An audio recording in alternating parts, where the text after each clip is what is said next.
Welcome everybody to this masterclass, and thank you so much for being here. I really appreciate it. It is my first one for Astrid and for InsideOut Fit as their head coach, and I'm going to give a brief introduction with regards to myself. So my name is Andrea and I am Astrid's head coach at InsideOut Fit. I'm going to give you a little bit of a background. I am a personal trainer, a qualified personal trainer. I have been coaching and teaching people face-to-face in the gym for over 10 years now, actually going on 11 years. And I have now transitioned to exclusively coaching online. I built up a little business for myself and I built up a nice client base for myself in the gym. And I have decided to, since I met Astrid, I met her at the beginning of this year, and I decided to go all in, and I've taken my business online, and we coach now on that platform only. And I have actually also just completed my undergraduate studies in psychology. So I've done my first 3 years undergraduate, and in 2026 I'm actually going into my honors year. So this topic of solutions-focused tools and solutions-focused therapy is very close to my heart, and I am very excited about it. I've done a couple of research papers on it, among other topics too, but this is one of my favorite ones.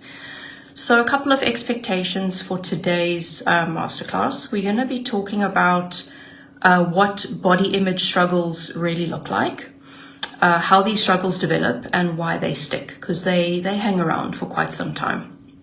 And we're going to talk about how we can use solutions-focused tools as they are powerful and they are practical, and they can help us out a lot with with body image issues. So this is also just a reminder that this is educational. It's not formal therapy, but it is deeply therapeutic, and the insights are readily available as well. Okay, so let's get straight into it. So let's talk about body image. And I want you to really hear this part because it sets the tone for everything that we're going to discuss today. So body image isn't necessarily, or it isn't actually what you look like. It's how you perceive your body. Now, talking about perception, there is what we see in our world, and there's obviously an objective reality out there that everybody sees. And oftentimes they are not the same. So what we see and what other people see are often very different, and everybody has their own perspective on the world and what they see. So body image, it has a number of components. It has 4 main components, and I'm going to discuss those individually. So firstly, it is how you see your body. And often, as I said, this perception is distorted. We often look in the mirror and we say to ourselves, I am fat, or I feel ugly today, or my stomach is wobbling, or however we talk to ourselves negatively. And this is often not what other people see. It's not what other people see. I had a client who came into the gym, and she would regularly, this lady worked incredibly hard. She trained with me 4 times a week. She worked incredibly hard on her body, but she didn't ever want to have photos taken of her, which I actually found quite sad. Or she would come in, or I had a client who would come in and she had say, for example, a dermapen treatment the day before. And she would say, I am red and flaking. And I'm thinking, but I don't see it. You look fine to me. Or somebody will say, I have a massive zit, I should have put a plaster on it. And I'm thinking, if you hadn't told me about the zit, I would not even have noticed. So the point I'm trying to make is that what we see in the mirror and what other people see are often very, very different. Now, another component of body image is how you feel about your body. And these emotions can swing depending on various variables, such as your stress levels, hormonal changes, social interactions, and even how much sleep you got. Female ladies, we all know when you're in a certain part of your cycle, your menstrual cycle, you feel differently about your body to other times. You feel more vulnerable. You feel more bloated. You look in the mirror and maybe don't like what you see. So that definitely has an influence. Social interactions, it could be a comment that somebody made or something somebody said. How much sleep you got. It could be, sleep affects everything. It affects your mood. So if you wake up and you are still tired, you are definitely going to be more vulnerable. Now, another component is what you think about your body. So the beliefs, this refers to the beliefs that you carry. It could sound like, I am too big, I am too fat, I'm not toned enough, or I'm not good enough. And I think that we've all heard ourselves say or utter those things from time to time. Another component is what we do because of these thoughts and feelings. So this could look like avoiding mirrors, or even on the opposite end of the spectrum, it could mean constantly checking mirrors. It could mean over-exercising. It could be skipping events. So these components influence how we behave because of our thoughts and feelings, and it influences our quality of life as well. So I'm going to move on to our next section, which is why body image struggles are so common. Now, having been a personal trainer and coached and trained hundreds of clients, I don't think that I have ever had anyone who has come into a session or into the gym, especially in the beginning stages of training, and said, I love my body. I feel great in my body. This thing is amazing. I feel awesome and I look awesome. That is very, very rare, even amongst competitive athletes. And in fact, ironically, it is even worse. Body image is even worse amongst competitive athletes. So what I'm saying is that these struggles are extremely common. So let's look a little bit deeper, because none of this happens in a vacuum, and there are various reasons why body image struggles are so common. The first one is social comparison culture. Now, we compare ourselves constantly to the people around us in social settings, in the gym, wherever it may be, often without even realizing, and we do it subconsciously. So you hop onto your social media, so this could be your Facebook, your Instagram, TikTok, or YouTube, and you scroll, and suddenly you're evaluating your worth based on strangers, people that you don't know. You have a look at someone that you are inspired by, someone that you aspire to be like. We all have people online that we admire. We follow their accounts, we watch out for their posts, and we're inspired by them, and we want to look like them. But we never will. The reality of the situation is, and I don't mean that in a negative way, because ultimately the goal is to look like the best version of yourself, not like somebody else. So that somebody else, their genetics are different, their biopsychosocial contexts are different, so they are going to look different. And you can be inspired by them, but the main goal is to be the best version of yourself. Now, another reason is filtered perfection.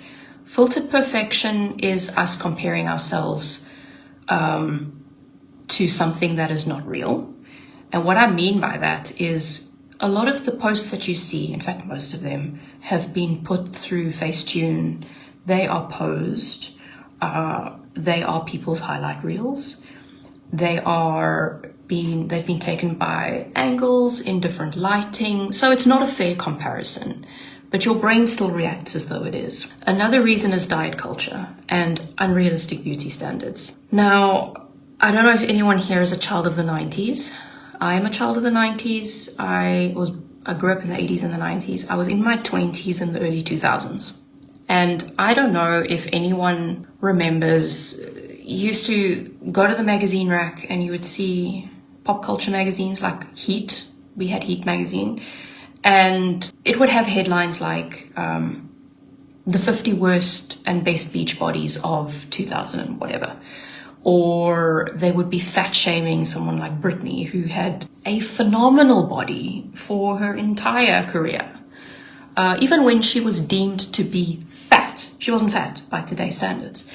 Jessica Simpson was shamed, Nicole Richie, a lot. And then they would be compared to like Paris Hilton, for example. But these women, the point is these women were scrutinized beyond, I mean, it was mind-blowing how they ripped these people apart. And these things they have an effect on us. It's detrimental to our mental health at the end of the day.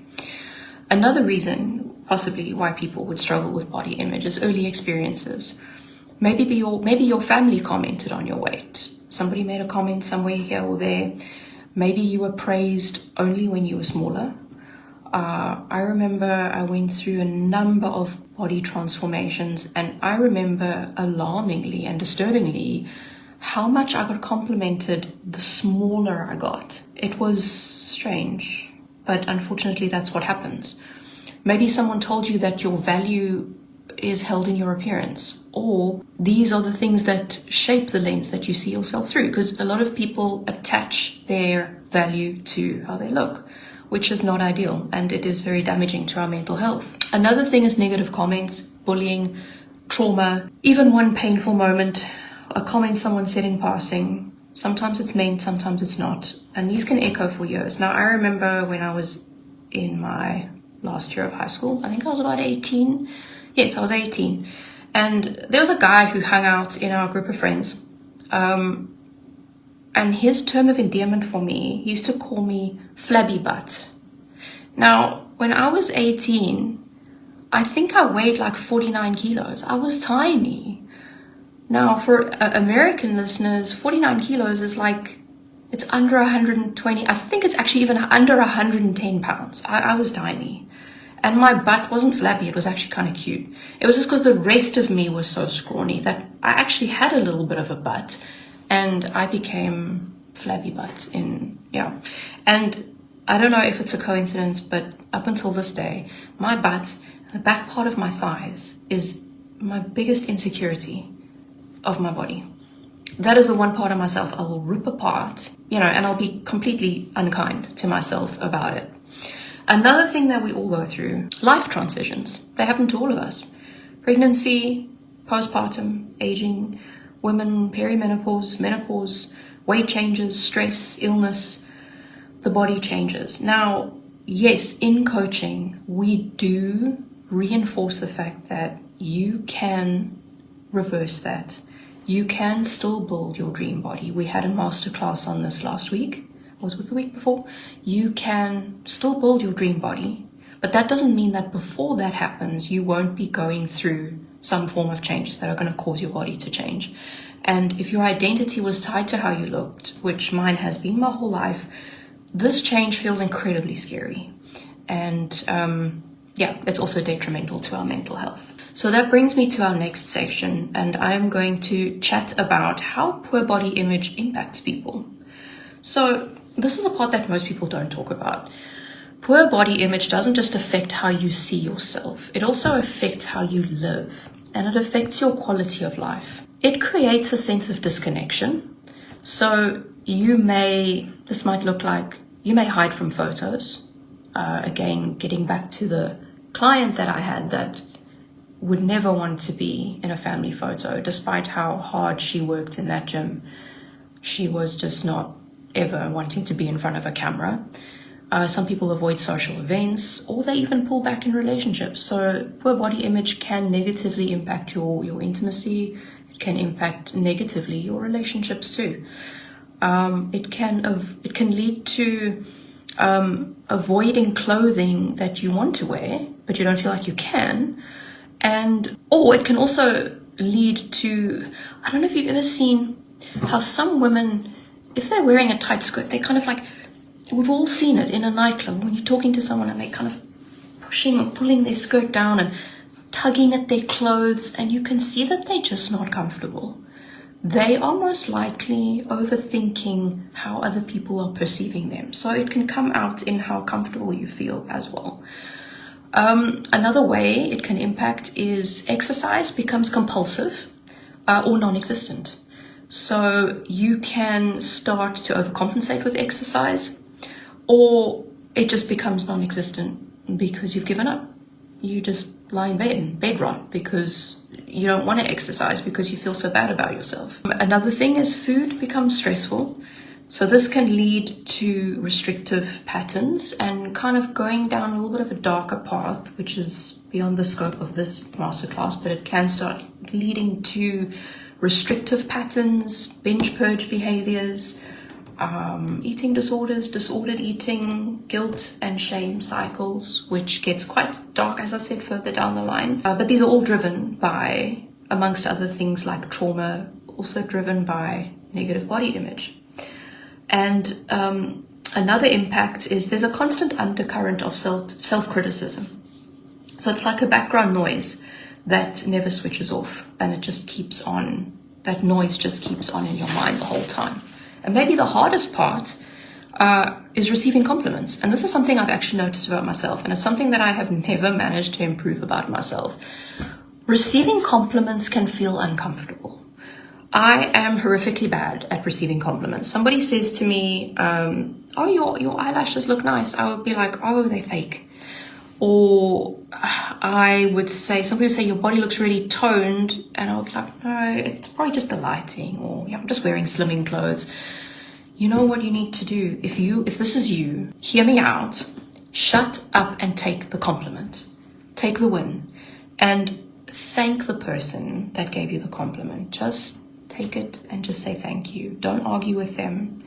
And I say this with love because I do it all the time. When people compliment me, I find it so hard to take that compliment.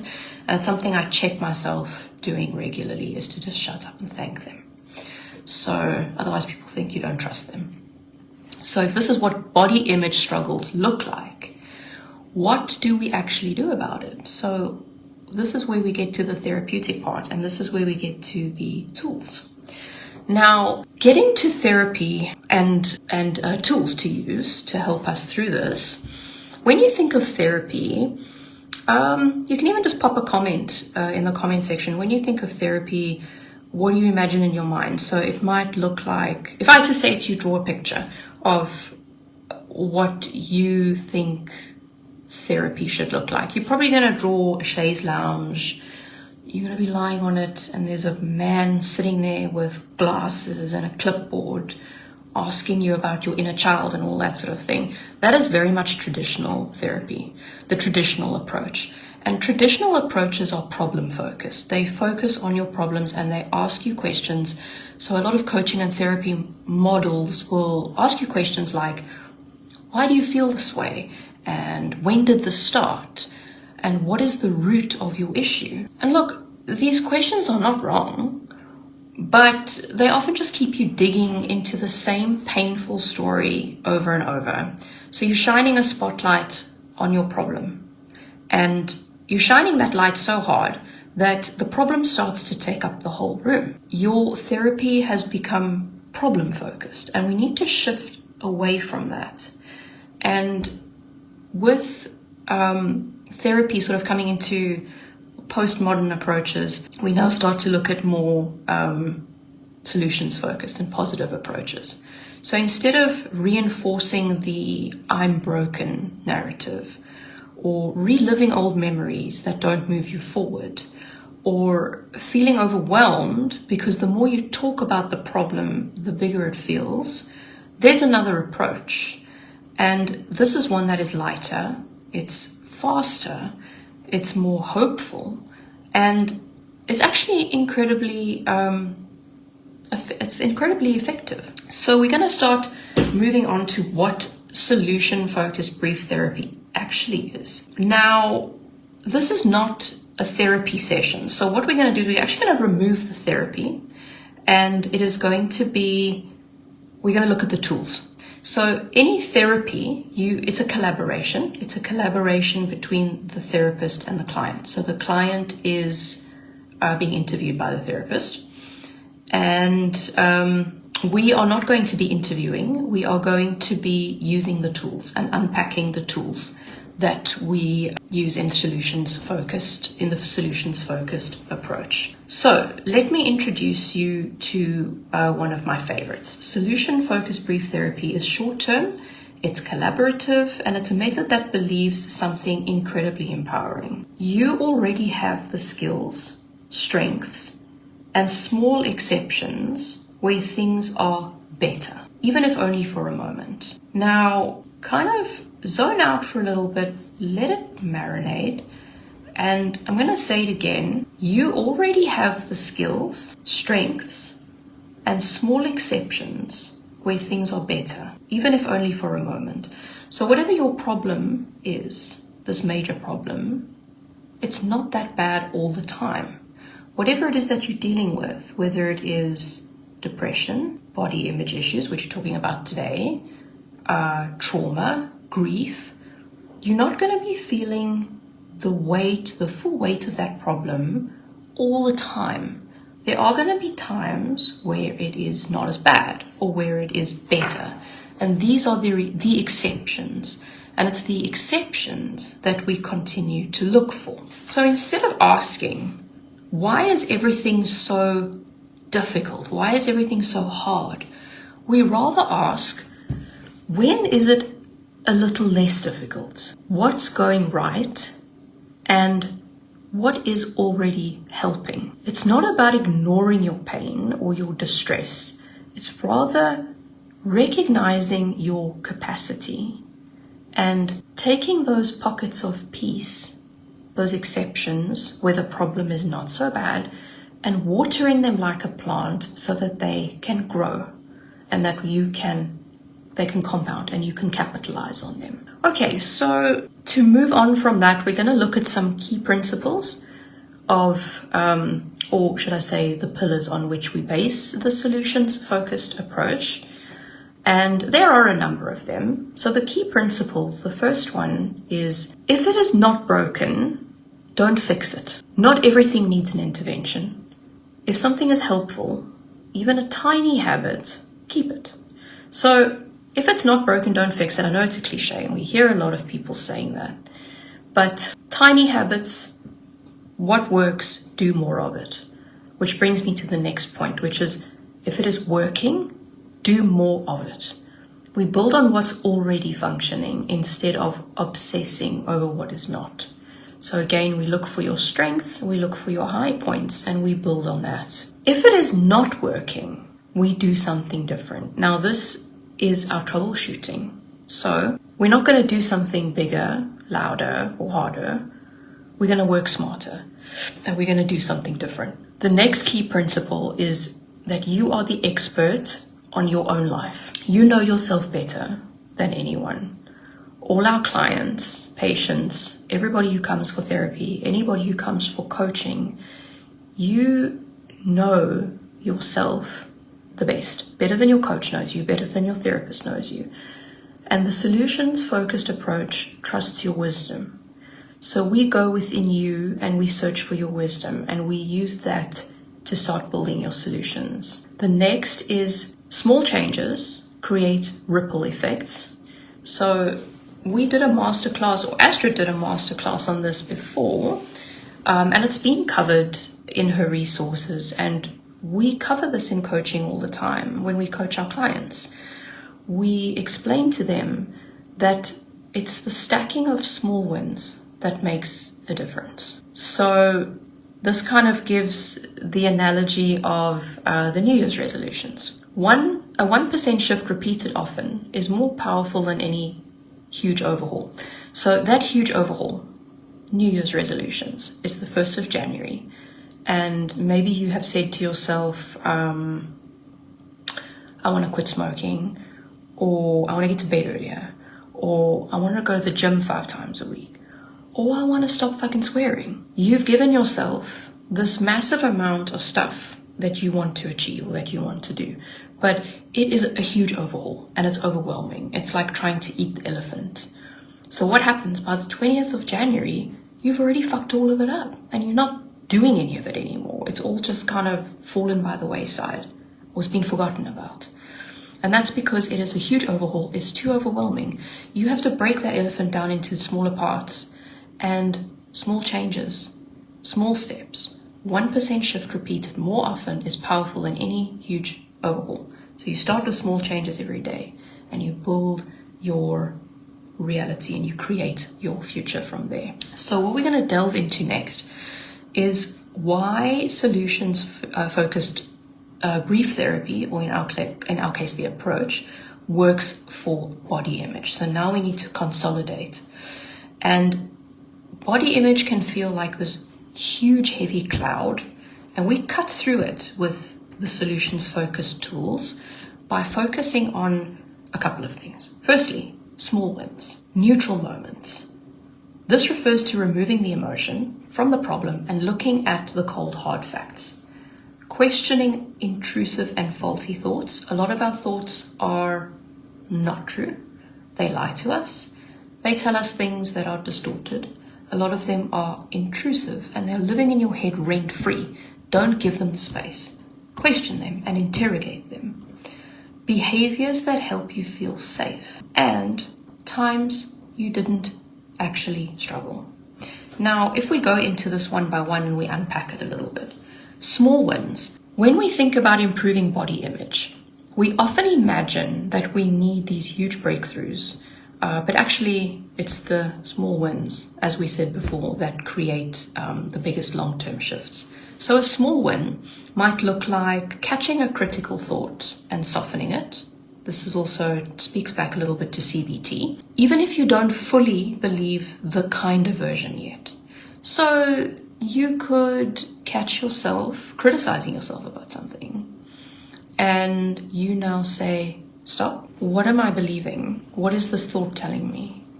What is this intrusive thought telling me that's living rent-free in my head? You stop that thought, you question it, you interrogate it, and then you ask yourself, what is the truth? Is that even true? Most of the time, if it's an intrusive thought, it won't be. It won't be true. So we need to really be mindful of that. It might be choosing clothes that feel comfortable instead of punishing yourself with something too tight because you feel you should fit into it. This is trying to fit into the same sizes in your teens or 20s. A lot of us feel we should still be doing that. Fair enough, but don't ever underestimate the power of proper fitting clothes. They do wonders for your body image. If you choose, don't even look at the numbers on the clothing, whether it's a small, medium, large, or an 8, 4, 10, 12, whatever. Take something that you think is going to fit you, or get a friend to help you pick out something that she thinks will fit you.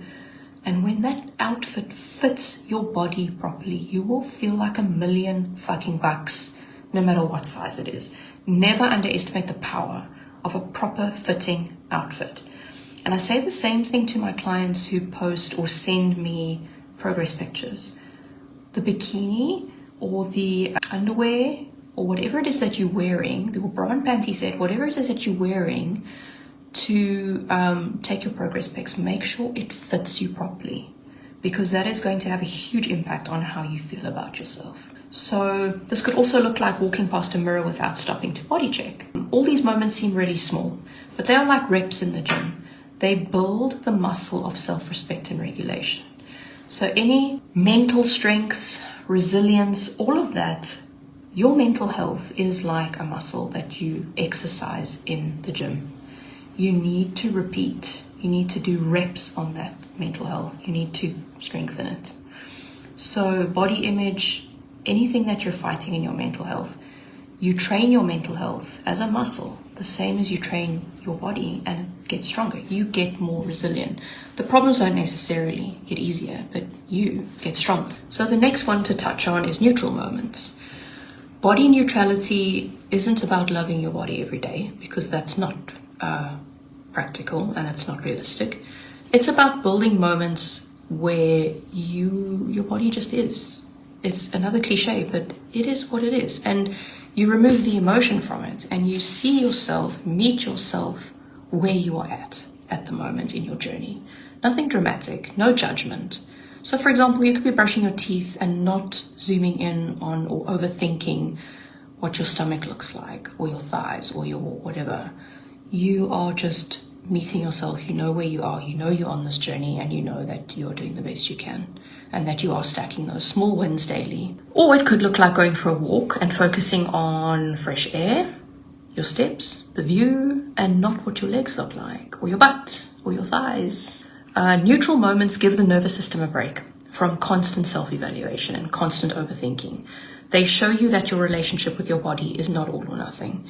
You already experience pockets of peace. We just want to grow those pockets. So solutions-focused approach, we want to take the exceptions, the moments where the problem is not so big, and create pockets of peace. And you want to nurture it like a plant that you've put in the ground and you water and you want it to grow. It's about nurturing peace, nurturing where you feel safe. Which brings me to the next point, which is behaviors that help you to feel safe.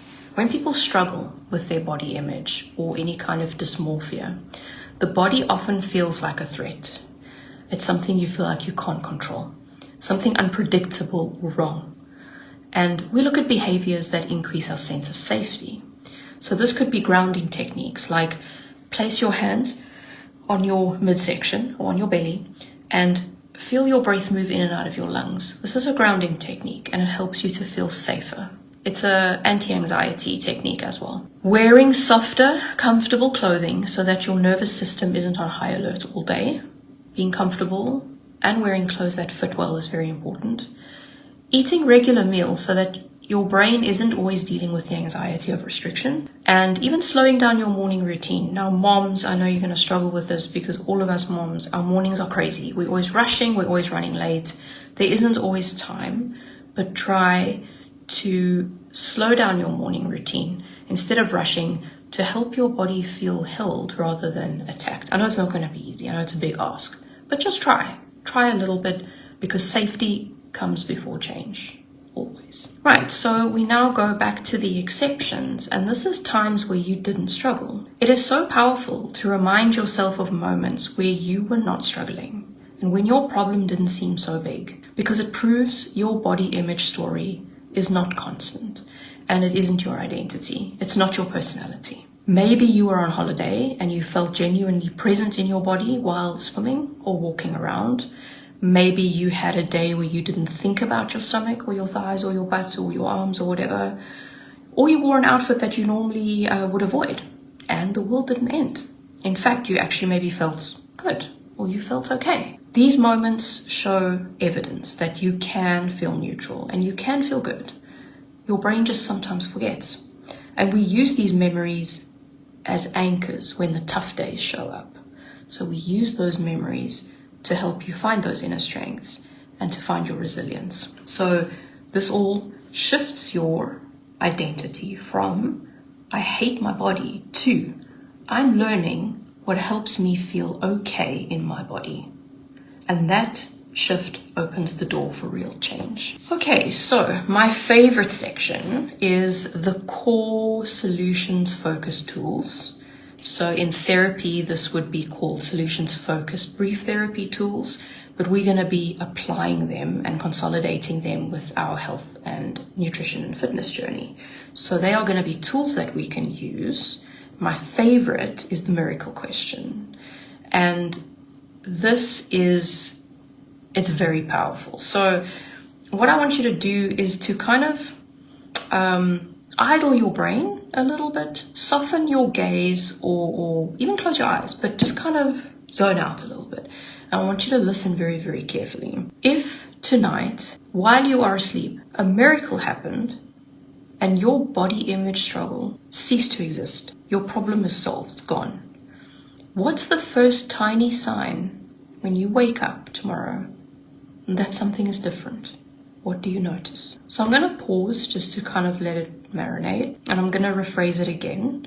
So if tonight you fall asleep, a miracle happens, and your problem is gone, what is the first tiny sign when you wake up that something is different? What do you notice? So most people would say, well, the obvious thing is that my problem is solved, but that's not really realistic. What we're looking for is things like, oh, I'd get dressed without stress, or I wouldn't constantly body check in the mirror, or on the opposite side of that, I wouldn't avoid the mirror. I'd feel more neutral, or I would eat breakfast without stress, or I'd go about my day without overthinking. These are behaviors you can actually practice, and they are not imaginary perfection. So this brings me to the next one, which is scaling questions. Now, clients that have been coached, we all know, because we all get asked scaling questions.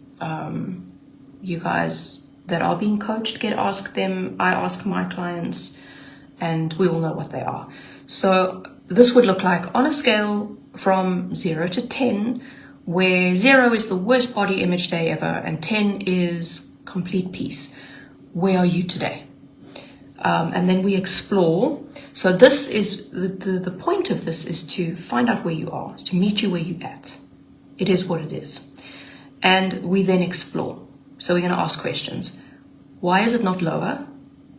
What helped you to get to this number? Now, the reason why we ask why it is not lower is because you are finding what works. Because what makes it not lower is what is working, and that is what you need to do more of. So, why is it not lower? What helped you get to this number? And what would a half point better look like for you? So what would it take? Now you need to look internally and examine what would 1/2 point better look like. So this focuses on what is already working, and it creates doable, realistic next steps that you can implement and put into practice. So this brings us to our next section, which is exceptions. So this is underrated, but it is actually life-changing. So this would look like a question. Tell me about a recent moment where your body image felt a little bit better, even if it was only for 5 or 10 minutes.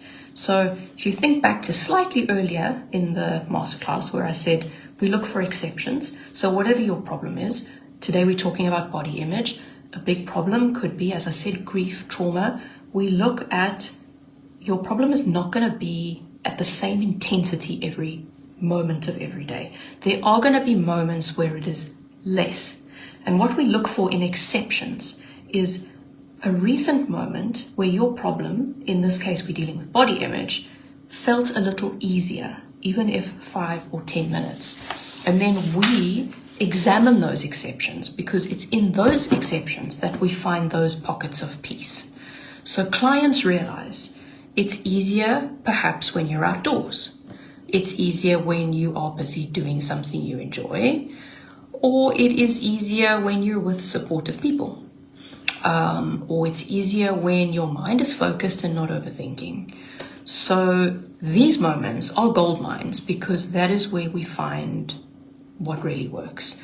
And that is where we find what you can do more of, because it is what works, and we do more of what works. Okay, so it sounds all very simple, but it's very powerful. So our next section is coping questions. We all have those days. Coaches, we know when you have a client that is struggling, that is stuck, that is not seeing progress. We've all had days where we are struggling. We're not seeing progress. Your weight has plateaued. The scale hasn't moved in months. I've just come out of a plateau. I hit a scale plateau for 6 weeks, and I broke that plateau today. The scale dropped. So, coping questions. We all have those days where nothing has changed. Everything sucks. Your client's going to come to you and say, I've been training so hard. I'm not getting stronger. My clothes are tighter. The scale has gone up. Everything is going wrong. You ask me on a scale of 1 to 10 and I'm a fucking -5. Oh, they're pissed off and they're in a bad mood. That is when we look for coping.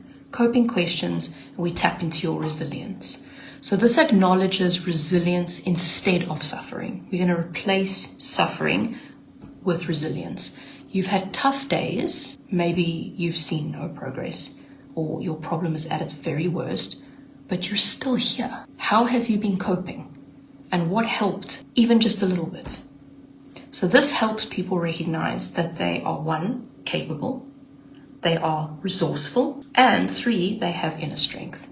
It's those components, capability, resourcefulness, and inner strength that we need to look for and help them find. But they're going to do it for themselves. You, as your coach, you're facilitating. You're going to find your own inner strength.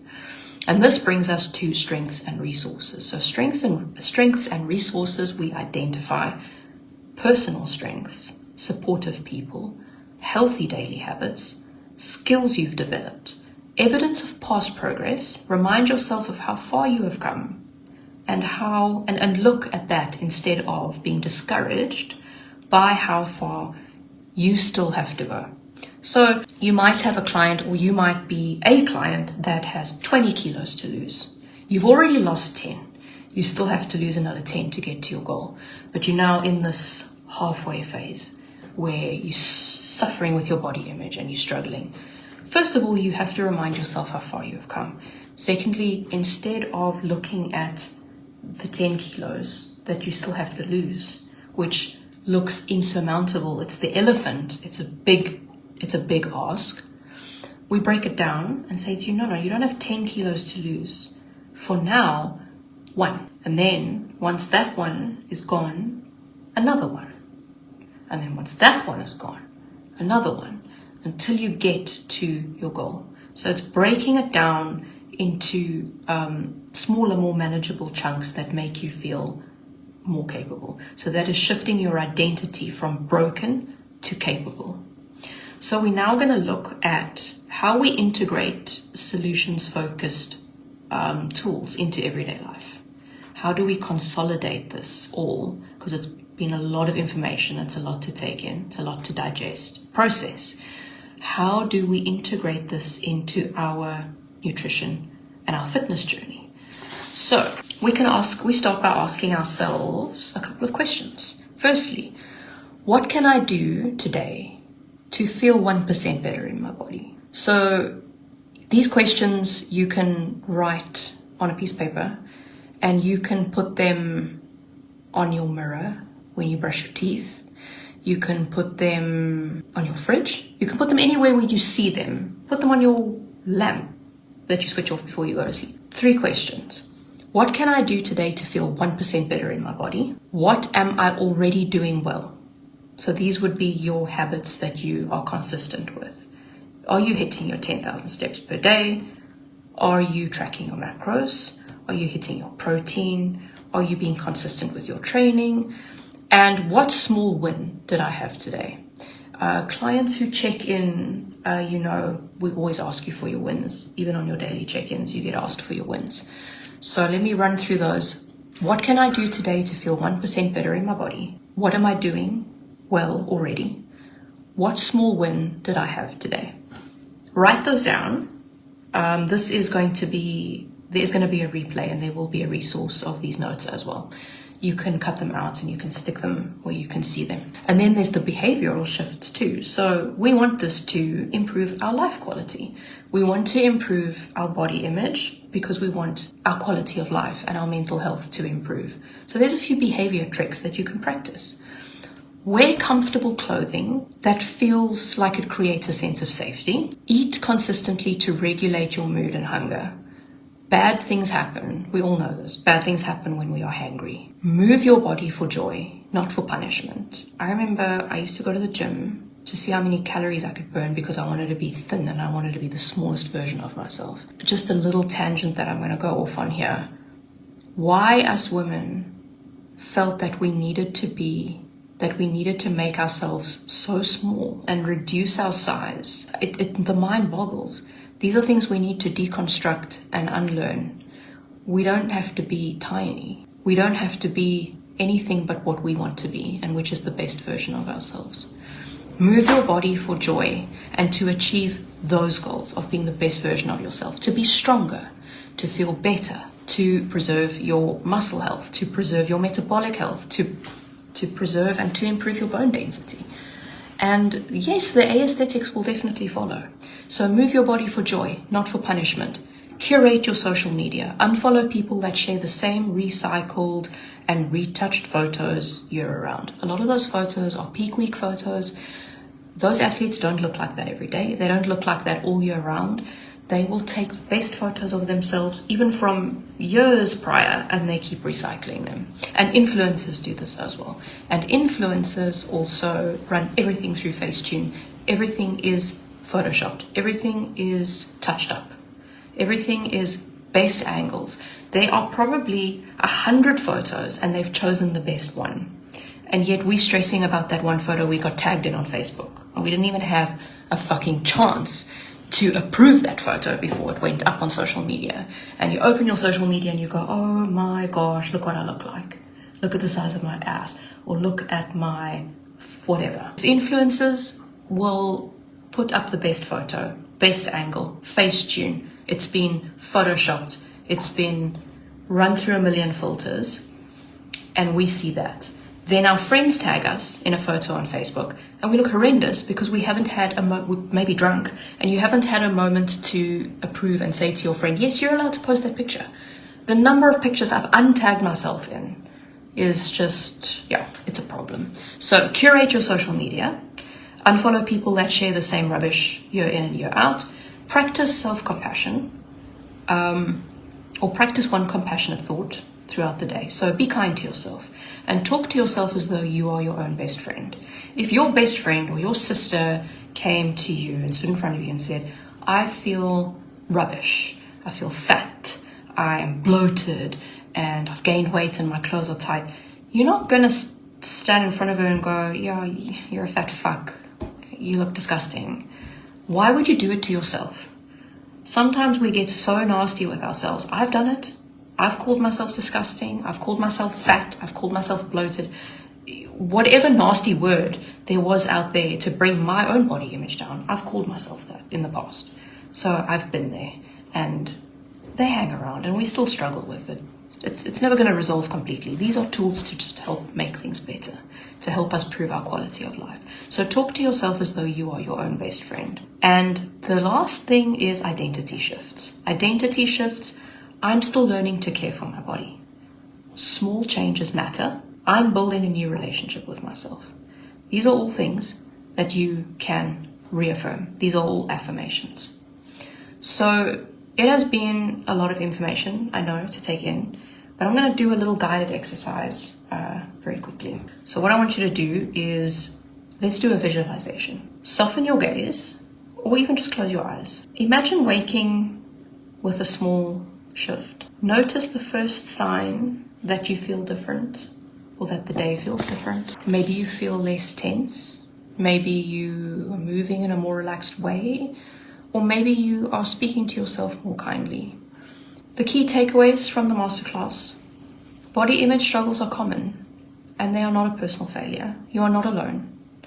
Change does not require perfection, just small, consistent steps. Solutions-focused, brief therapy, or in our case, tools, are powerful. They are powerful tools because they focus on solutions and your own strengths, not the shame cycle. Focuses on you building your resilience and improving your quality of life.